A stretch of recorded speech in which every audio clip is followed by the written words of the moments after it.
네, VOO 시청자 여러분 안녕하십니까? MPK 임대스 브리핑 시작하겠습니다. 제가 지난주에 예고해드렸던 것처럼 제가 좀 특별한 분을 오늘 모시고 청년 정치에 대해서 이야기를 나누고자 합니다. 네, 저희가 강효준 박사님을 모셨는데요. 저희 VOM 방송에서 2번 나오셨어요. 처음에는 이제 인터뷰를 하셨었고, 그리고 또 강의를 하셨었는데, 네, 기본적으로 한의사이신데 코리아 인사이드 아웃이라는 책을 쓰셨죠. 예, 우리나라의 잘못된 역사를 바로잡기 위한 그런 또 멋진 행동을 또 보여주시는 분이신데 오늘 나오셨습니다. 안녕하세요. 네, 안녕하세요. 네, 소개 한번 좀 부탁드릴게요. 네. 저는 지금 코리아 인사이드 아웃을 쓴 작가의 강희중이고요.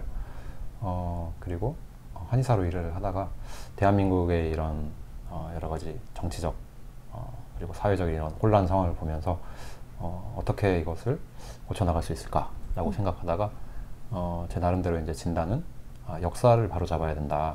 그리고 역사를 바로 잡아야지 그 모든 것들이 이제 회복될 수 있겠구나 라고 생각을 해서 이제 역사를 공부하고 또 가르치고 있습니다. 네, 정말 한의사로서 대한민국의 이 아픈 것들을 잘 진단하셔서 이렇게 행동으로 보여주시는 멋진 분이신데 저희가 오늘 3번 이제 모시게 됐고 아마 다음 달부터는 저희가 아마 매달 한 번씩 고정적으로 모셔가지고 또 특별한 또 방송을 할까 합니다. 저희가 매달 셋째 주 월요일 12시에 그러니까 한 달 한 번씩 강효준 박사님을 모시고 이 대한민국 그러니까 이승만 대통령이 세우신 자유민주주의 대한민국을 부정하는 세력들에 의해서 왜곡된 역사를 바로 잡는 공부를 하려고 합니다.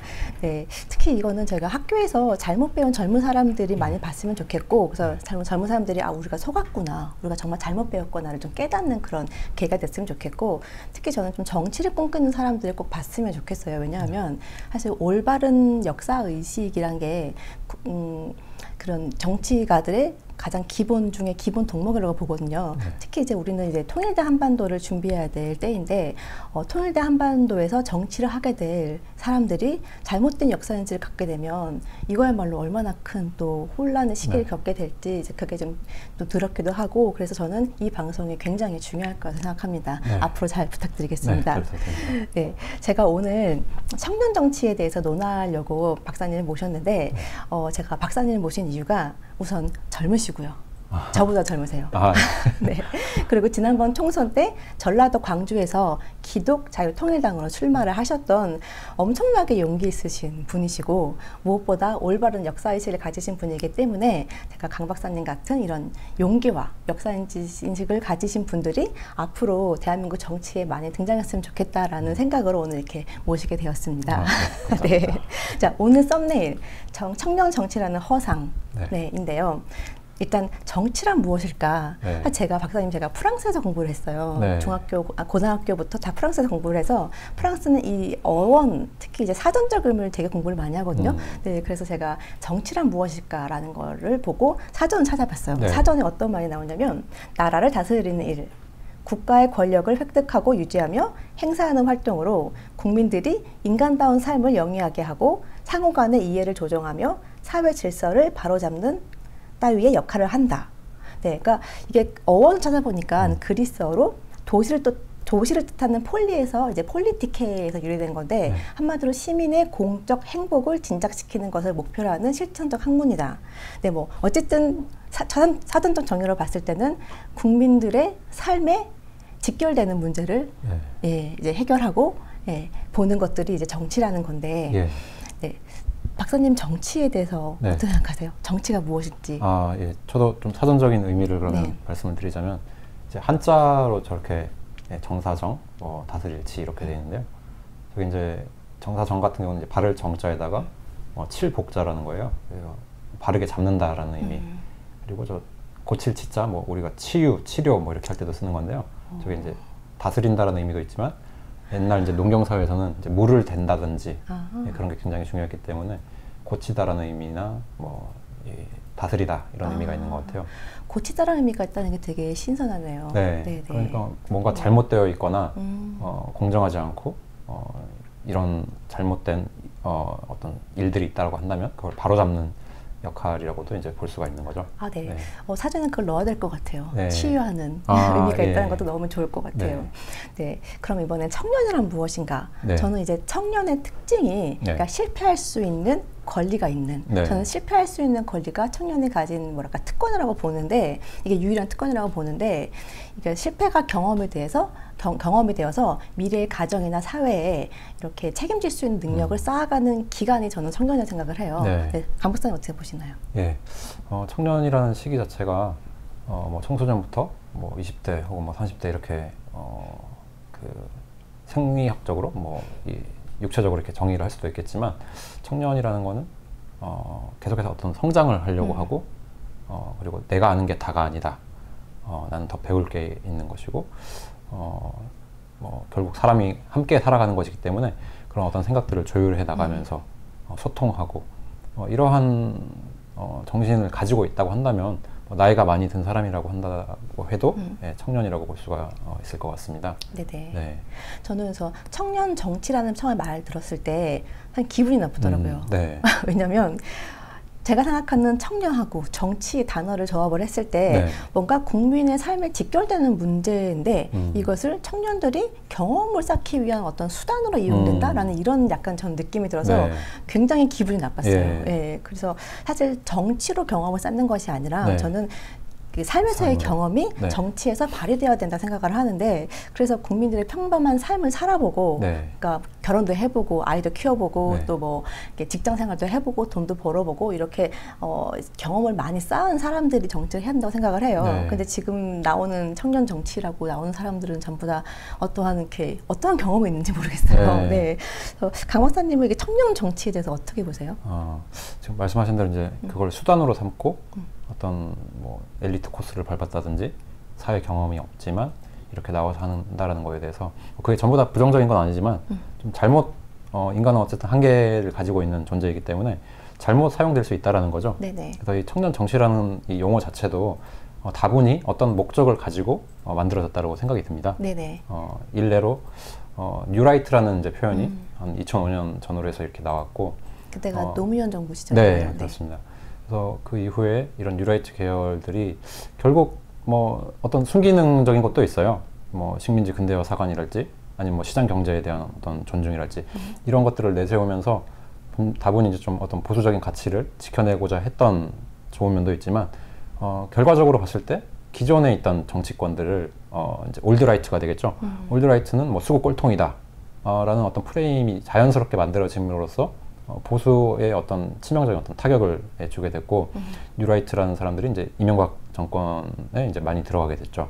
그래서 뉴라이트라는 것에 대해서 우리가 이걸 예를 들어서 생각을 해본다면, 청년 정치라는 것도 기존에 했던 이 정치는 뭐 노인들의 정치 내지는 뭐 수구 꼴통, 이 깨끗하지 못한 정치, 그런 것들이라는 이제 프레임을 만들면서 청년 정치라고 하는 사람들이 어떤 정치적인 목적, 자신들의 어떤 기득권을 창출해내기 위해서 들여오지 않았나라는 생각이 듭니다. 그러니까 고도의 전략이었던 거죠? 네, 그렇게 보입니다. 네.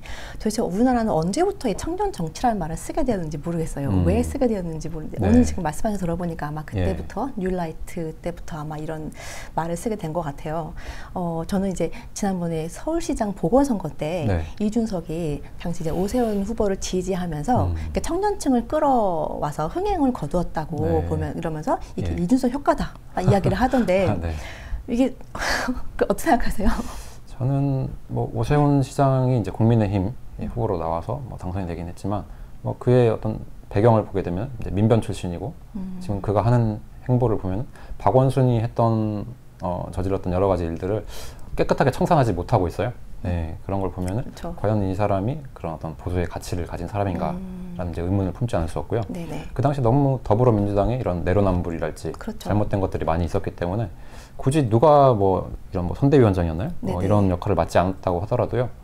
그렇죠, 그렇죠. 뭐 거의 따놓은 당상으로 저는 당선이 네. 됐다라고 봅니다. 사실상 네. 그 내로남불의 극치를 보여주는 네. 민주당의 화가 난 MZ세대들이 네. 자신들의 화를 표현하는 방식으로 네. 그냥 국민의힘 선택했을 뿐이죠. 네. 네, 그 이준석 때문에, 이준석 덕분에 그거는 젊은 층의 절대 지지를 아니라고 받았던 봅니다. 거는 네. 아니었죠. 예. 근데 심지어 어떤 저는 보수라고 칭하는 어른들이 네. 저보고 청년들의 지지를 얻으려면 네. 이준석을 안고 가야 된다는 말을 네. 들 때도 있고, 예. 아니면은 뭐 국민의힘이 네. 이준석의 뭐 그런 단물만 쪽쪽 빨아먹고 팽식했다는 말까지 네. 들었어요. 그 예. tro의 보수라는 분들이 네네. 저는 그래서 이제 우리나라 정치가 진짜 이거밖에 안 되나? 라는 생각을 하게 됐고 네. 혹시 아세요? 최근에 이준석이 이런 말을 했어요.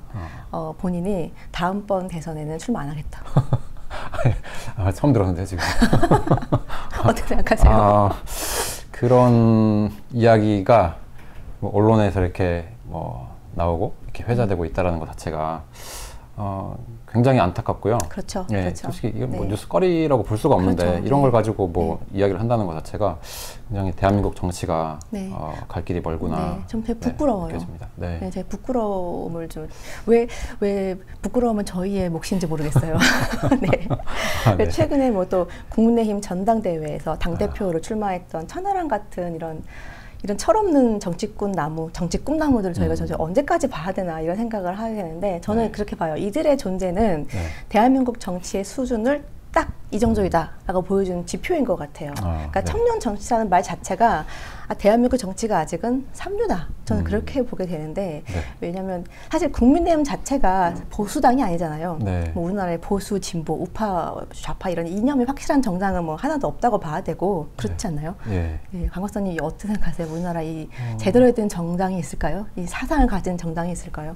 그렇습니다. 일단 뭐 진보 보수라는 그 프레임 자체도 이 좌익들이 들러 씌운 거죠. 그래서 뭐 아까도 이제 뭐 어르신들이 뭐 보수 어르신들이 뭐 이준석을 끌어안아야 된다 이렇게 이야기를 했다라고 하는데 정확히 말씀드리면 그분은 보수가 아닌 거죠. 그러니까 네. 보수라는 게 무엇을 의미하는지를 모르면서 나는 보수다라고 그러니까 사전적 의미 그리고 네네. 실제로 현재 사용되고 있는 그 의미를 모르면서 나는 보수다라고 외치고 있는 분들이 많기 때문에 네네. 이렇게 혼동이 일어날 수밖에 없다라는 거죠.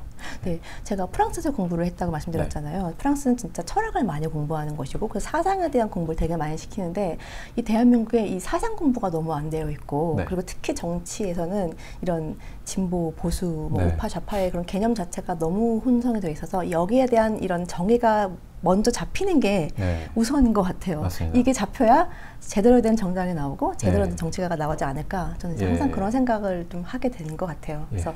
제가 생각하는 인류 정치는 그러니까 정당이 어떤 가치를 두고 있는 그런 사상을 바탕으로 정책이 세워지고 이거와 반대편과 싸우는 것. 네. 그래서 정말 저는 이 보수라는 가치를 두고 한번 제대로 싸워봤으면 좋겠어요. 그러니까 지더라도 네. 정말 보수의 가치를 가지고 한번 제대로 싸워보고 이런 정당이 좀 있었으면 좋겠는데 네. 네, 많이 안타깝죠. 제가 살았던 프랑스의 경우에는 그래도 여전히 아무 철학을 많이 공부해서 그런지 모르겠지만 정당마다 지지하는 그 가치가 너무 정확해요. 네네. 그거를 두고 정말 싸우거든요. 네. 토론을 해도 그렇고 그런 게 참 안타까운 것 같아요. 강 박사님 어떻게 보시나요? 강 박사님한테 네. 인류 정치라는 무엇으로 생각하세요? 저도 지금 말씀하신 이제 가치를 두고 싸운다라는 것에 굉장히 동의를 하고요. 하지만 안타깝게도 지금 대한민국 같은 경우는 예를 들어 뭐 더불어민주당 하나만 보더라도 어떤 개파가 있잖아요. 뭐 문재인파가 있고 이재명파가 있고 이낙연파가 있고 그러니까 그 파라는 것 자체가 사람을 중심으로 그렇죠. 그들이 좋아하는 그 사람 중심 사람 중심. 사람을 중심으로 이렇게 나눠놨어요. 그게 아니라 어떠한 이 가치를 내세워서 정말 국민들 이 대한민국을 잘 되게 할 것인가 거기에 중점을 두고 사람들이 서로 의견을 뭐 토론을 통해서 의견을 조율하기도 하고 이런 가치가 정해지면 그 정책을 세워서 밀고 나간다. 이런 식으로 정치가 이루어져야 되는데 네네. 그게 아니라 사람을 쫓아가지고 지금 이 정치권이 갈라져 있다는 게 네네. 굉장히 문제고 사람 중심 맞네요. 네, 그 사람이 이제 그 네. 좀 제대로 정신이 박힌 사람이면 모르겠는데 네. 그렇지 않은 게 다분하다라는 거고 특히 우리 대한민국 같은 경우는 남북 분단이라는 현실을 마주하고 있어요. 네, 맞습니다. 네, 이걸 굉장히 간과하기 쉬운데 그래서 뭐 지금 대한민국에 뭐 간첩이 어딨냐 이런 말 같지도 않은 말을 하는 사람들이 많은데요. 대한민국 간첩은요 1945년 8월 15일 해방 이후로 계속 적화 공작이 있었기 때문에 단 한 번도 쉬지 않고 계속되고 있었습니다. 네. 당이 요즘에 많이 잠든 네. 것 같아요. 요즘 예, 분위기는. 뭐 요즘에 이제 뭐 국정원에서 이렇게 활동을 하고 네. 뭐 이렇게 드러나고는 있는데요. 그러니까 실제로 드러난 것보다 감춰져 있는 게 훨씬 많다라는 네, 거죠. 네, 네. 그런 것들을 감안을 한다면 뭐 예전에 대한민국 건국 이후에 뭐 국회 불합치 사건이랄지 이런 것들을 역사에서 배우게 되면은 지금도 당연히 우리나라 뭐 국회 내지는 뭐 행정부, 뭐 사법부에도 다 이런 좌익 이 사관을 가진 그리고 완전히 이제 뭐 북한의 어떤 지령을 받는 자들이 있겠구나라는 것을 알 수가 있습니다. 네네. 근데 이제 그런 게 시간이 흐르면서 퇴색이 되고 기억을 하지 못하기 때문에 네네. 안이하게 이제 대처를 하게 된 거죠. 네. 그래서 특히 이제 보수를 표방하는 정치인들은 정말 역사를 다시 배워야 된다는 게 아까 제가 말씀드렸지만 정치인의 덕목중의 기본 덕목은 네. 정말 이 올바른 역사 인식인 것 같아요. 네. 네. 야, 우리가 할 일이 정말 앞으로 많은 것 같습니다. 네. 네, 제가 청년 정치라는 말을 들을 때마다 생각나는 사람이 있어요. 제가 이제 프랑스에서 공부를 했고 프랑스에서 오랫동안 살아서 그런지 프랑스의 젊은 정치가 마크롱 대통령 생각이 나요. 일단 마크롱 대통령이 1977년 12월 21일생이에요. 굉장히 젊어요. 근데 보통은 이제 마크롱 그러면은 이제 엘리트 관료 출신, 그래서 에나, 국립행정학교죠. 프랑스의 이제 에나 출신으로만 알고 있는데, 사실 마크롱은 이 바칼로레아, 우리나라의 수능격인 바칼로레아를 딴 이후에 이제 그 에콜로그말 수페리어라고 고등사범학교라는 이제 순수학문을 다루는 이제 그랑제꼴이 있어요. 거기는 정말 저곳인데 정말 들어가기 어려워요. 그러니까 1년에 200명도 안 뽑고요.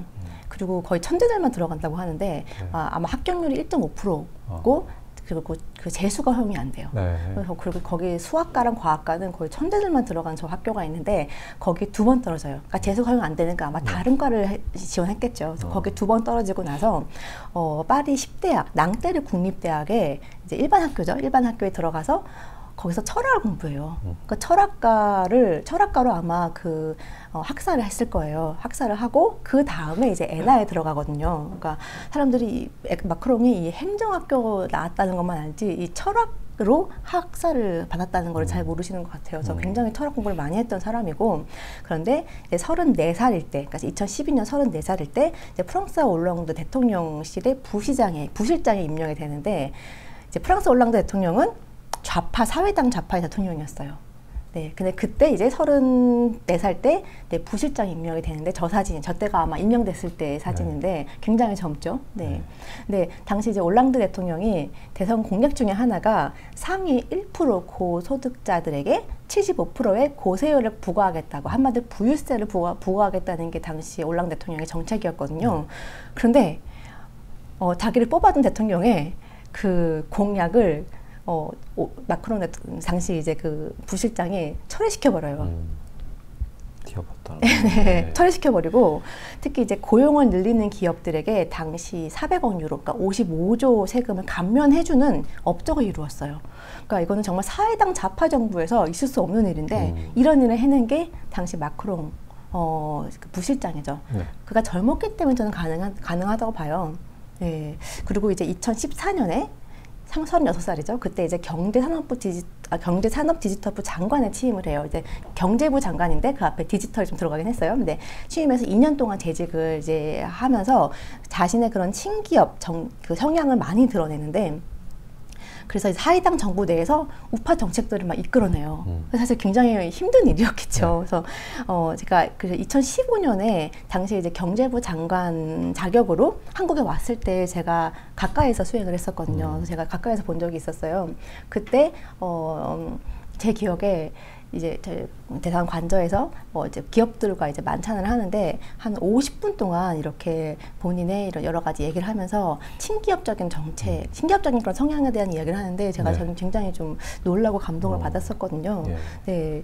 그리고 또 제가 또 기억나는 게 이제 2015년이었어요. 이제 프랑스의 샹젤리제나 이렇게 그런 이게 그 번화가들이나 관광지구는 상점들이 밤에 문을 닫으면 사실 관광객들 수입이 관광객들의 수입이 없어지잖아요. 근데 이런 심야 영업을 제한하는 거를 다 완화시켜버려요. 그러니까 한마디로 지금 이마트가 지금 아직도 주말에 2주에 한 번씩 쉬어야 되고 강제로 뭐 심야는 영업 못 하는데 그걸 다 그냥 완화하는 계약법을 발표를 하는데, 당시 이제 노동조합이나 사회당 내부에서도 엄청나게 비판을 제기했고, 그래서 의회 표결로는 이게 이제 통과가 어렵게 될 것 같으니까 그냥 헌법의 예외 조항을 이제 이용해서 표결 대신에 정부 발표로 대신하는 방법을 굉장히 무리수를 둔 거죠. 그렇게 해서 정책을 그냥 관철시켜버려요. 그가 아마 저는 젊었기 때문에 눈치 안 보고 젊었기 때문에 아마 가능하지 않았을까. 그래서 프랑스에서도 사실 정치가들이 프랑스 사람들 일단 말이 많은데 네. 정치인들 더 말이 많거든요. 근데 말만 많고 행동을 안 하는 네. 이게 좀 프랑스 사람들이 보는 정치인의 그런 이미지예요. 그래서 왜 올드스쿨, 비에이에 꼴이라고 꼰대란 말이 프랑스에도 있어요. 그런데 네. 마크롱의 이런 행동들은 이제 프랑스 국민들의 마음을 사기에 충분했었죠. 예, 그래서 그러다가 2015년에 끝나고 2016년에 이제 장관직을 사임해요. 경제부 장관을 사임하고 엉 막슈라는 정당을 창당을 해서 대선에 뛰어드는데 제가 2014년에 15년에 14년에 한국에서 봤었거든요. 그때만 해도 이렇게 마크롱이 대통령이 될 거는 생각을 못했었는데 네. 그때 제가 이제 그 연설을 보면서 저런 친기업적인 정신과 약간 이렇게 굉장히 그동안 프랑스라는 이미지에 너무 다른 이런 생각 갖고 있는 저 사람이 참 정치라면 프랑스가 많이 바뀌겠다는 생각을 했는데 아니나 다를까 2016년에 장관직을 사임하고 네, 대선에 뛰어들어요. 예, 그러면서 근데 대선에 뛰어들어서 대통령이 되는 그 모든 과정에 그때가 굉장히 그때도 30대 후반이었기 때문에 이렇게 어린데 자신이 젊은 청년이다. 자신은 젊다 이런 말을 한 번도 한 적이 없어요. 본인이 청년이다라는 거를 부각시킨 적이 한 번도 없어요. 네. 물론 청년도 아니긴 했지만 왜냐면 결혼도 했었고 그렇지만 굉장히 젊은데 자기가 젊다라는 거에 그렇게 포커스를 두지 않았어요. 대신에 당시에 이제 자기는 자기가 생각하는 그 이념과 특히 자기는 프랑스의 그런 고질병을 고치겠다 이런 얘기를 많이 했었거든요. 예를 들어서 뭐 강성 노조라든가 이런 자기 싸우겠다라고 했고 특히 프랑스 사람들 영어를 되게 못하거든요. 근데 영어를 잘하는 프랑스인들을 만들고 싶다라든가 그리고 막 일을 안 하고 휴가 가는 걸 너무 중요하게 생각하고 막 자신의 그런 개인 권리, 휴가 권리만 생각하고 일을 잘 안 하려고 하는 그런 프랑스 사람들의 그런 마음, 그런 마인드가 있는데 네. 이런 것을 고치겠다. 그러니까 이런 게 되게 컸었어요. 제 기억에. 그리고 다음 슬라이드 보여주시면 네, 대선 당시에 네, 대선 이제 그렇게 대선 됐을 때고 다음 슬라이드 보여주시면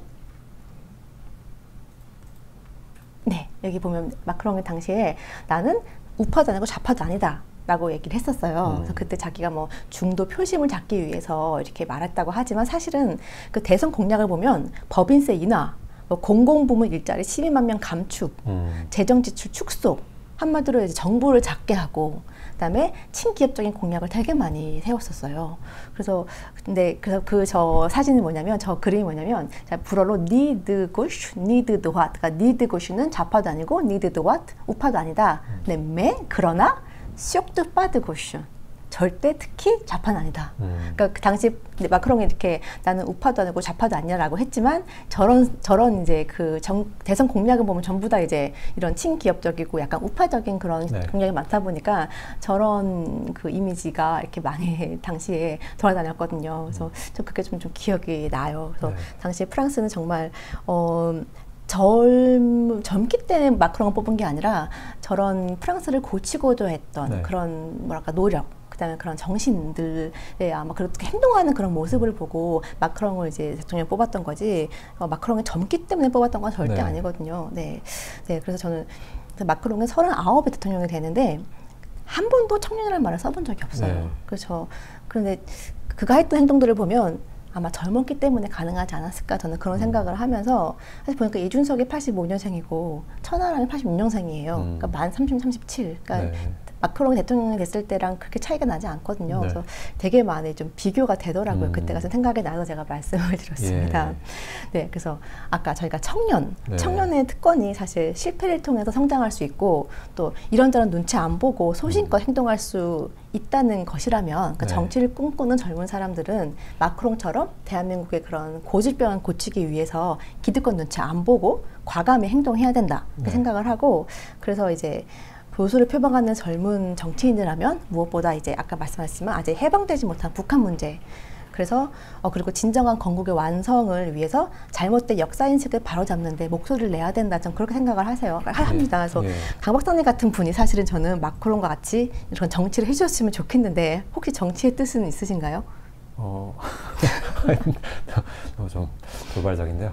저는 뭐 제가 정치하고 싶어서 뭐 총선에 나간 것도 아니었고요. 네. 다만 제가 관심 있는 건 이제 그런 올바른 대한민국을 위하고 국민들을 위한 정치인들을 길러내는 네네. 그런 쪽에서 좀 제가 어떤 시스템이나 만약에 역사를 이렇게 교육할 수 있다면 그런 데에서 제가 좀 도움이 되지 않을까 생각을 하고 있습니다. 네, 정말 제대로 된 보수 정치인을 공부시키는 일을 네, 앞으로 저희가 좀 네. 했으면 좋겠는데 그래서 예. 저희가 매달 셋째 주 월요일에 강혜준 박사님과 역사를 공부하는 시간을 마련하게 되고 다음에 4월 17일이죠. 그때 이제 어떤 공부를 저희가 하게 될까요? 예, 다음 이제 4.19에 대해서 좀 다루려고 하는데요. 4월이니까요. 네, 네네. 왜냐면은 4.19라는 그 사건이 굉장히 잘못 알려져 있고 네네. 그 잘못된 역사 인식으로 인해서 기존에 이제 대한민국을 위했던 이승만 대통령 같은 이런 사람들이 굉장히 모욕을 당하고 있죠. 네네. 네, 그렇죠. 그런데 이런 이제 잘못된 역사에서 이게 출발하는 것이고 그런 식으로 역사를 원래 있던 역사를 비틀어서 자신들의 어떤 정치적 목적을 이용하려고 하는 사람들이 바로 그 좌익사관을 가지고 있는데 이런 좌익사관 자체가 다 북한에서 시작됐고 그런 북한이 주장하는 내용들과 일맥상통하기 때문에요. 이 대한민국의 어떤 정통성과 이 정당성을 굉장히 해체시킬 수 있는 이 잘못된 역사 인식이 농후하게 젖어 있는 것이 4.19이기 때문에 이걸 좀 바로 바라볼 필요가 있다. 네네. 그런 생각에서 이제 4.19를 좀 준비해 보겠습니다. 네네. 그러니까 대한민국의 정통성을 이어가는 역사 공부가 정말 필요하고 특히 이제 또 강조하지만 이제 진짜 지금 보면 한반도가 언제 통일될지 곧 될 것 같은 막 그런 느낌도 날 정도로 요즘에 굉장히 상황이 돌아가고 있는데 이 통일된 한반도에서는 정말 대한민국의 정통성을 그 역사인식을 가진 정치인이 반드시 배출되어야 된다고 생각을 해요. 그래서 그렇습니다. 박사님의 그런 앞으로 저희가 할 내용 그 방송이 굉장히 중요할 것 같습니다. 네, 오늘 이렇게 나와주셔서 감사하고 네, 다음 달에 뵙겠습니다. 예, 네, 네, 감사합니다. 네.